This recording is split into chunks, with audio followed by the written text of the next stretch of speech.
We're absolutely delighted and honoured to welcome Sri Ashwini Vaishnaw, Minister for Railways, Communications, Electronics and Information Technology from the Government of India, who has very kindly agreed to give the opening keynote to our session. Minister, thank you so much for joining us. We're very much looking forward to hearing about the Government of India's vision on disaster resilient digital infrastructure and how we can strengthen the capacity of data centres in particular to physical risks from disasters and climate change. So Minister, welcome, and the floor is yours. Thank you very much.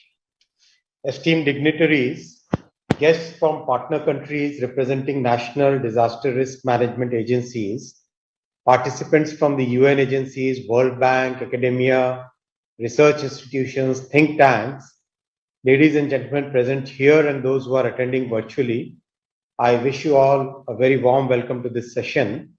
For me, it's an honor to be present here at the Sectoral Conference on Disaster Resilient Infrastructure, ICDRI 2022.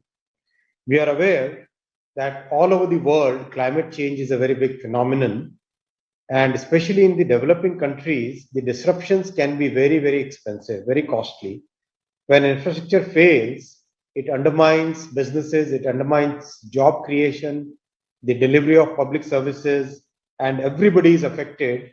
And the people who are at the bottom of the pyramid, they are the ones who are affected the most.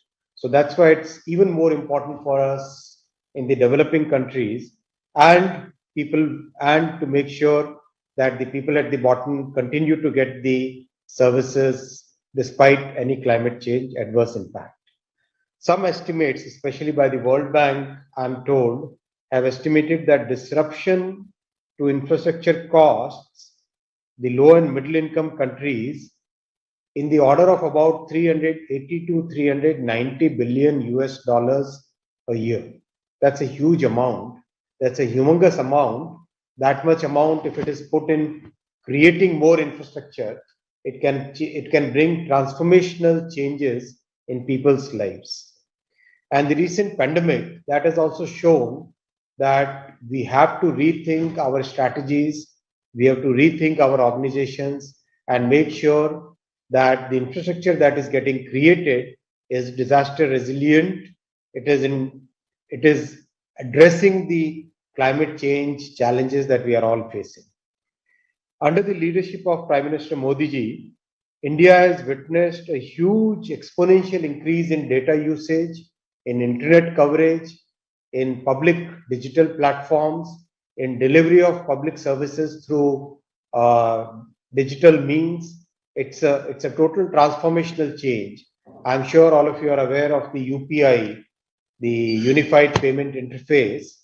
It's an open platform through which trillions of rupees of transactions are happening today.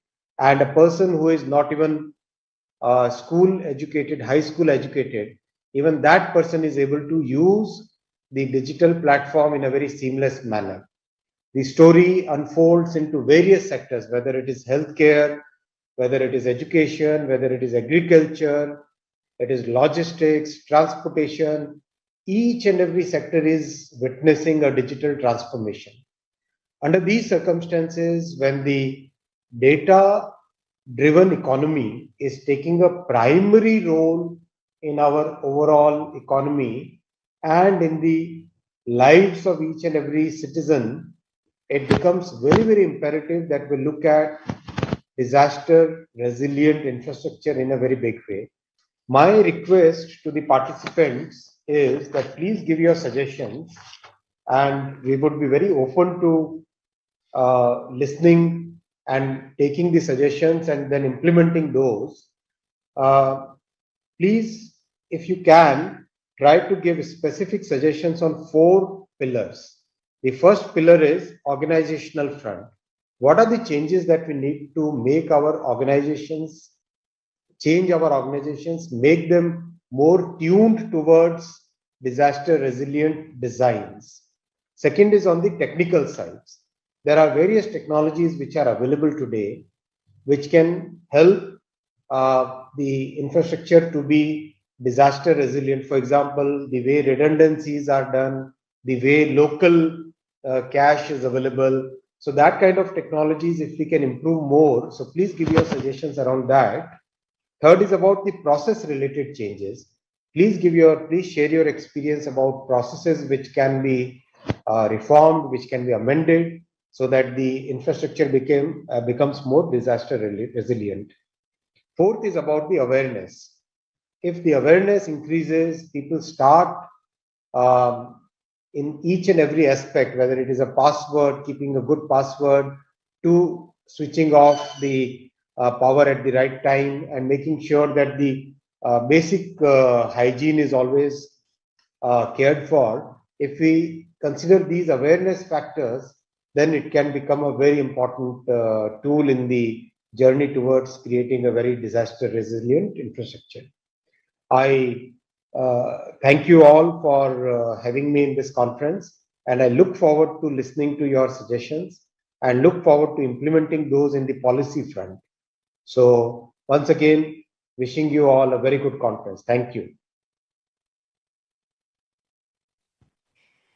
Minister, thank you so much for joining us today and for outlining such an ambitious and comprehensive vision.